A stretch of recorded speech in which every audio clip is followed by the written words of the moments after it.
Boa tarde a todos. Boa tarde. Meu nome é Estevão, quem me acompanha aqui é a Tainá. Hoje nós vamos abordar sobre manejo da fertilidade do solo. É um bate-papo rápido, porém falar de fertilidade do solo é um tema muito complexo. Se a gente fosse continuar falando aqui, eu garanto que em uma semana a gente não terminaria. Então aqui nós vamos abordar os pontos principais e dar uma pincelada um pouco mais rápida aqui. Espero que vocês gostem, que no final nós tenhamos um tempinho para pergunta e sugestões também. Então, gente, para começar a falar de fertilidade do solo, vale ressaltar a importância dela para a agricultura. Então, dentre os fatores que estão relacionados à produtividade das plantas, a fertilidade do solo é o segundo fator que mais afeta essa produtividade, perdendo apenas para a água. Então, só depois dele que vem a incidência de pragas e doenças, a população de plantas por hectare, entre outros fatores. E para introduzir nosso assunto, a gente trouxe aqui uma frase de um dos pesquisadores mais renomados do nosso país, o professor Malavolta, que sempre dizia que a adubação ela não consiste só na aplicação do fertilizante no solo. Ela começa com a análise de solo, continua com a correção da acidez e só então termina com a aplicação do adubo.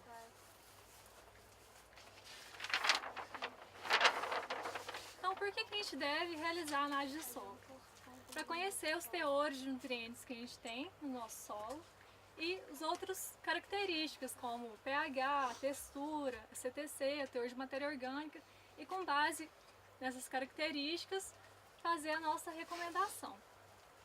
E como que a gente deve fazer essa análise de solo? Acho que muitos aqui estão cansados de saber, mas vamos ressaltar isso novamente. A gente deve separar nossas lavouras em talhões homogêneos, ou seja, com áreas que as lavouras foram plantadas na mesma época, com a mesma cultivar, com solos com mesmas características, com relevo semelhante. A gente deve amostrar no mínimo 10 pontos por talhão.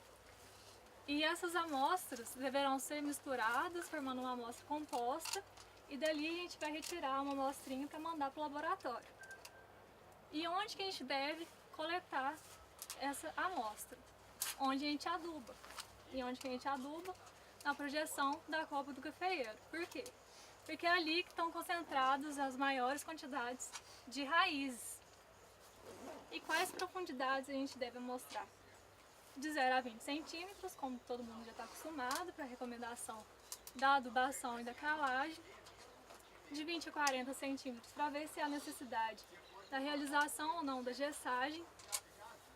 E uma muito importante, que muita gente esquece de fazer aí, que é de 0 a 5 centímetros, ou de 0 a 10. Por que fazer essa amostra? Para conhecer o pH da superfície do nosso solo. Para que isso? Porque é ali que a gente vai adubar. E tem muitos fertilizantes que, vamos dizer, são incompatíveis com solos muito ácidos ou alcalinos. Então a gente deve conhecer o pH da superfície do nosso solo para então fazer a escolha dos nossos fertilizantes. Como, por exemplo, no caso do nitrogênio. Se a gente usar uma fonte com base amoniacal num solo com pH alcalino, grande parte desse nitrogênio vai ser perdido por volatilização. Quando eu falo grande parte, é mais da metade do fertilizante que você jogou vai ser perdido. E isso não é uma condição difícil de ocorrer, não. Porque muita gente tem errado no cálculo da calagem, esquecido alguns fatores de correção que devem ser levados em consideração, como vai ser explicado mais a seguir. E com isso, tem elevado muito o pH na superfície do nosso solo. Então tem errado para mais. Pessoal, e não tem como a gente falar em manejo da fertilidade sem falar de matéria orgânica do solo, aqui para as nossas condições, os nossos tipos de solo. Por quê? As nossas argilas são constituídas, em sua maioria, de óxido de ferro e óxido de alumínio. Isso, o que tem relação com a matéria orgânica? Esses tipos de argila, elas fornecem mais cargas positivas do que negativas no nosso solo. Então, a nossa CTC natural do solo, ou seja, a capacidade que o nosso solo tem de reter cátions, ou seja, reter os nutrientes que são cargas positivas, são baixas. E quem fornece a carga negativa do nosso solo para poder reter esses nutrientes é a matéria orgânica. Ela é riquíssima em cargas negativas. Ou seja, 1% de matéria orgânica, ela contribui com 1 a 3%, 1 a 3 centimol de carga na nossa CTC. O que vem a ser isso para vocês entenderem melhor? Um solo nosso aqui, da nossa região, para ter uma CTC elevada, a gente considera em torno de 10, 11, 12, uma CTC boa já. Se você tiver um solo desse aqui na nossa região, eu te garanto que ele tem muita matéria orgânica. Porque quem fornece essas cargas negativas para a gente ter esse valor de CTC é a matéria orgânica, da natureza dela fornecer essas cargas negativas. Ela também é uma fonte de nutrientes para nossas plantas. Nitrogênio, fósforo, enxofre, cálcio, dentre outros. Só que essa fonte orgânica de nutrientes, ela é muito mais eficiente que qualquer fertilizante químico que a gente aplica no nosso solo. Também, pessoal, ela tem uma grande retenção de água. Isso aqui é uma das principais características da matéria orgânica. Um graminha de matéria orgânica pode reter até 20 ml de água. Isso é muita água, pessoal. Nós estamos vivendo aí anos de muita seca, período de grande estresse hídrico. As nossas plantas sentindo produções sendo afetadas por causa disso. Solo que a gente tem com a fertilidade construída com bastante matéria orgânica, ele consegue reter mais água, deixar mais água no sistema, fornecendo essa água depois para nossas plantas junto com nutrientes.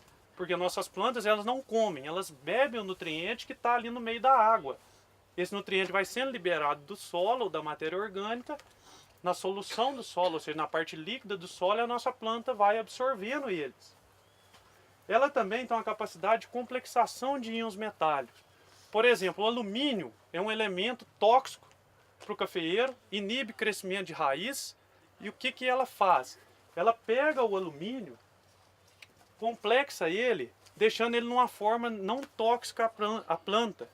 Como se fosse a minha mão aqui, ó, pegando e agarrando ele. Tira ele do sistema aquele alumínio tóxico.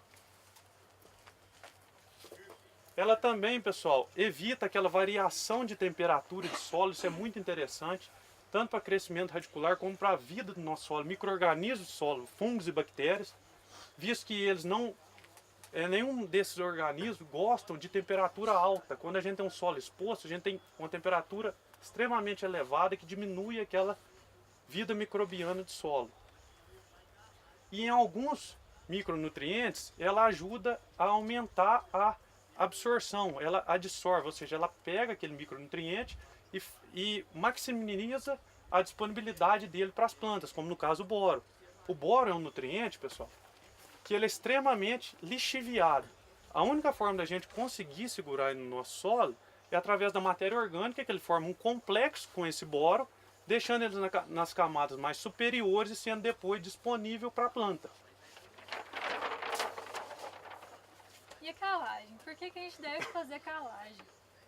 Para elevar o pH dos nossos solos, visto que nossos solos são ácidos, né, em sua grande maioria. E com isso, aumentar a disponibilidade dos nutrientes, como será explicado a seguir. Então, quando a gente realiza a calagem,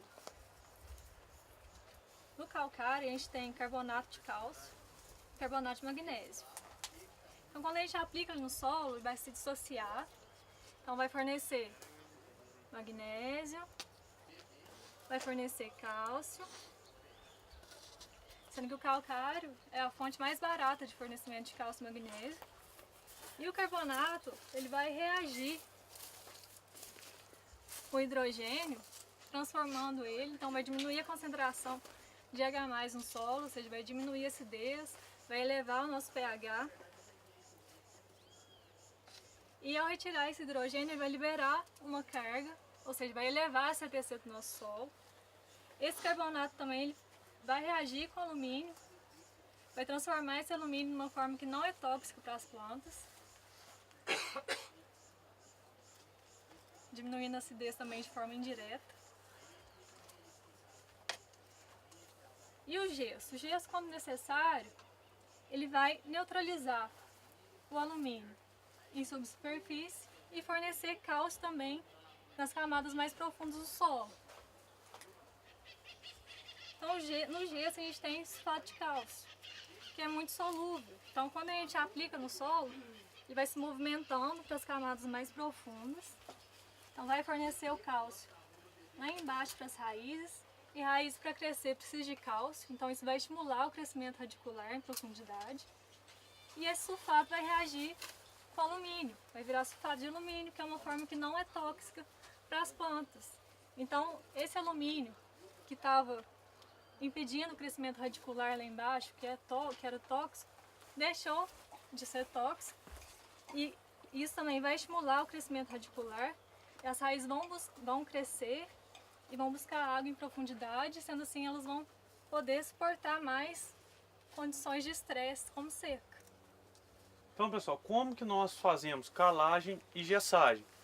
Já é conhecido por muitos os cálculos que a gente realiza para recomendação tanto de calagem quanto de gessagem. Porém, por que nós vamos abordar ele aqui?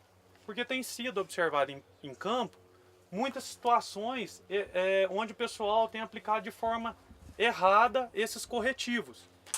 Então, como que nós utilizamos essa formulinha aqui? Esse T maiúsculo é CTC/pH7.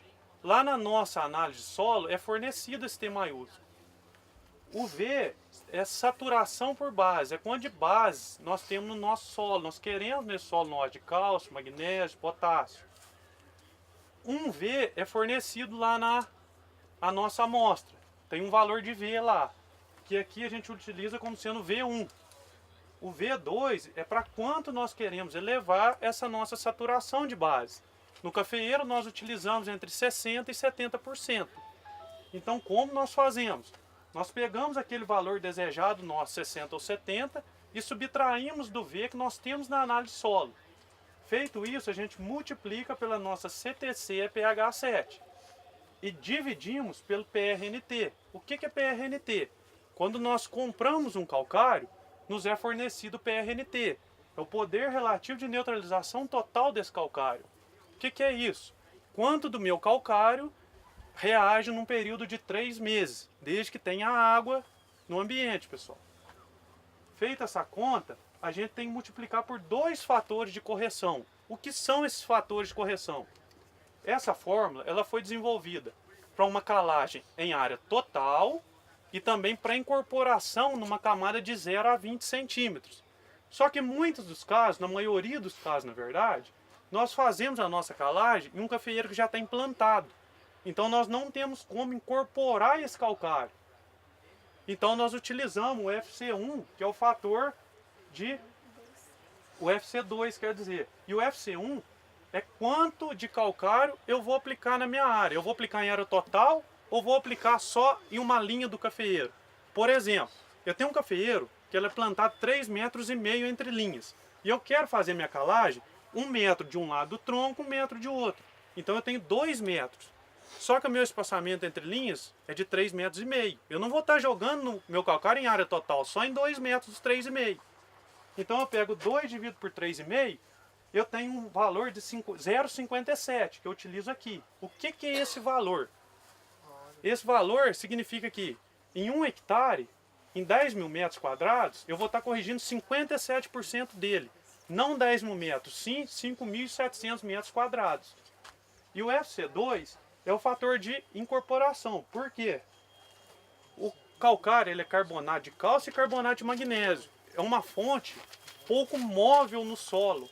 Então esse calcário ele vai movimentar no solo até uns 10 centímetros no máximo de profundidade.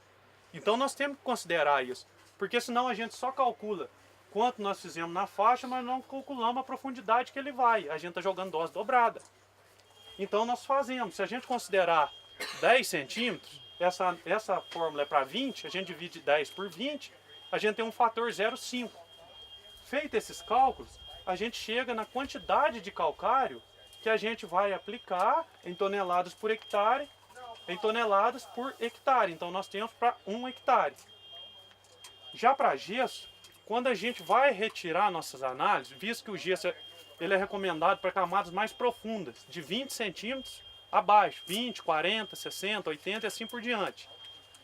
O que a gente faz? Lá no laboratório a gente fez uma análise de textura para a gente identificar o teor de argila que nós temos no nosso solo. Com a análise em mãos, a gente pega e considera alguns pontos para a gente verificar se precisa ou não de gesso. A nossa saturação de alumínio, ou seja, o meu M%, ele tem que ser superior a 30. Ou o meu cálcio menor do que 0,4. Ou ainda foi cortado aqui na hora da impressão, o meu alumínio ser maior que 0,5. Se eu peguei minha análise de solo, de cara eu já olhei lá alumínio, 0,6. Eu posso até desconsiderar esses outros fatores aqui que eu já tenho que fazer a aplicação de gesso. E como que nós fazemos? A gente tem o porcentagem de argila na nossa camada mais baixa lá, 0 a 20, 20 a 40, 40 a 60, multiplico por 60 que é um fator. Se eu for aplicar esse gesso em área total, tá morta aqui, ó. Esse valor aqui é em quilos por hectare, viu pessoal? Saiu errado aqui, toneladas. Agora, se eu não quero, eu quero aplicar só debaixo do meu cafeeiro, debaixo da saia do meu café, eu faço o fator faixa, que é o mesmo FC1 que nós utilizamos lá no calcário, do mesmo jeito nós calculamos. Tá certo? Tem Então, produtor que não faz essa análise de 20 a 40 e olha pela de 0 a 20 e fica jogando gesso. É errado, né? o gesso, ele tem outras finalidades, além também só de fornecer cálcio, enxofre e neutralizar o alumínio lá embaixo. Só que a gente recomendar sem uma análise não é correto. A gente tem que fazer essa análise e ver, porque às vezes a gente está jogando dinheiro fora também. Não precisa. Tá jogando em excesso, tá correndo tudo nutrientes. Isso. Se a gente vê um solo de textura mais arenosa, a gente tem um grande problema com lixiviação. Agora, um solo mais argiloso, que esteja com a fertilidade construída, ou seja, tem um teor de matéria orgânica bom na camada de 0 a 20, tem um pH adequado, pode ser que não seja levado essas bases para baixo, entendeu? Pode ser que até conserve, só que é muito particular de cada situação. Então a gente tem que levar muito isso em consideração. E por que então que a gente deve realizar a calagem antes da nossa adubação? Olha esse quadrinho aqui, ó, que mostra assimilação de nutrientes. Vamos supor um exemplo aqui. Eu tenho uma necessidade de 100 kg de N por hectare da minha lavoura. Só que meu pH está 4,5. Como que eu vou fazer essa adubação? Se eu jogar 100 kg, apenas 20 vai ficar assimilável para as plantas. Sendo que o pH ideal para o cafeeiro é em torno de 6,3 a 6,5. Olha quanto que eu disponibilizo. Isso sem considerar outras perdas do fertilizante. Por exemplo, volatilização, lixiviação, entre outros. Viu, pessoal? Então, se eu corrijo meu pH, eu deixo esses nutrientes mais prontamente disponíveis. E por que esse pH de 6,3, 6,5? Nesse gráfico, nós evidenciamos isso. É quando eu tenho a maior disponibilidade de macronutrientes. Nitrogênio, fósforo, potássio, cálcio, magnésio e enxofre. E o micronutriente, ele diminui. A partir que eu elevo o pH, cai a minha disponibilidade de micro. Zinco, manganês, ferro, exceto o cloro e o molibdênio, que aumentam igual aos macros. Por isso, esse 6,3, 6,5, porque é o ponto de equilíbrio. E onde a gente não tem o alumínio tóxico mais. Gente, para falar de adubação, é interessante a gente conhecer a lei do mínimo. O que essa lei diz pra gente? Que a nossa produtividade ela é limitada pelo nutriente que está mais eficiente no solo. Então vamos usar esse barril aqui como exemplo.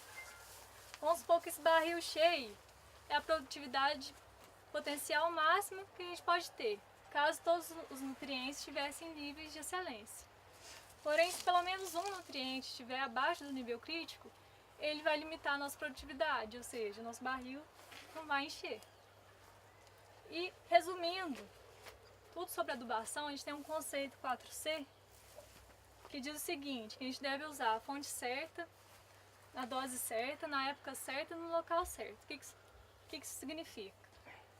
Usar a fonte certa é escolher o fertilizante de acordo com as condições climáticas, as condições de solo, como umidade, pH, como já dei o exemplo anteriormente do nitrogênio.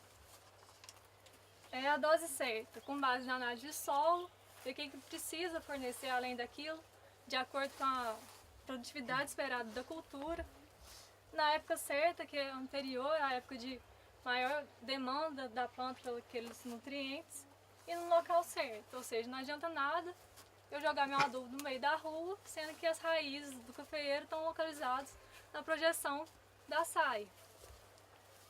E também eu fornecer um nutriente via foliar, sendo que o melhor fornecimento para ele seria via solo, como por exemplo acontece com o boro.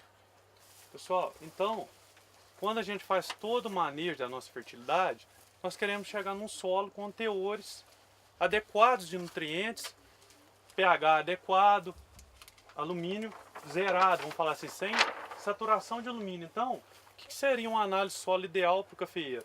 Hoje já tem um pH em torno de 6,3. Quando o nosso laboratório usa um extrator com cloreto de cálcio, o pH é 5,7, ideal. A saturação de alumínio zerada, a matéria orgânica variável de acordo com a nossa textura. Solos mais argilosos precisam de mais matéria orgânica. As bases em níveis, com nutrientes em nível de excelência no nosso solo, cálcio, magnésio e potássio, seguindo uma relação adequada entre eles, entre 3 a 4 para 1. Ou seja, 3 a 4 de magnésio para 1 de potássio, 3 a 4 de cálcio para 1 de magnésio, que seria 40 a 60 de cálcio, 15 a 20 de magnésio e 3 a 5 de potássio. O nosso fósforo também relacionado à argila, ao teor de argila. Esse fósforo resina é muito utilizado, esse extrator, no estado de São Paulo, só que alguns laboratórios em Minas já têm usado. Aí no cafeeiro a gente trabalha com o nível crítico desse fósforo, teor desse fósforo no solo, no resina, em torno de 40 miligramas. Já para enxofre, a gente trabalha com 15, boro no mínimo 1, zinco 5, manganês 15, ferro 30 e a nossa saturação de base em torno de 60 a 70%. Isso seria um solo ideal para o nosso cafeeiro, em todos os níveis adequados, para a gente tentar conseguir a maior produtividade, desde que os outros fatores não influenciem. Então, gente, para encerrar nossa apresentação de maneira bem resumida, a correção da acidez do solo, a aplicação correta dos fertilizantes, um manejo visando manter ou elevar a matéria orgânica do nosso solo, também esse manejo visando uma estruturação do solo com macro e microporos, ou seja, solos aerados, evitando a compactação do solo, e a utilização de plantas de cobertura vão possibilitar que a gente comece a construir a fertilidade do nosso solo.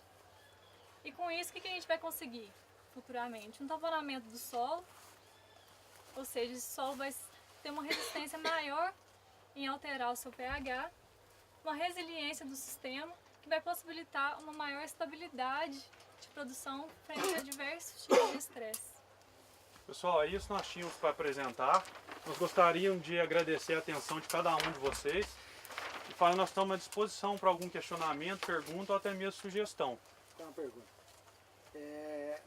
Nós pegamos a análise de solo lá mais para fazer correção de pH, né, ou utilizar o gesso ou o calcário, né? A gente faz análise de alumínio também, então a gente utiliza fazer com calcário e utiliza o gesso também. Então a análise de solo para a gente lá serve mais para fazer essas correções, ou com calcário ou com gesso, né?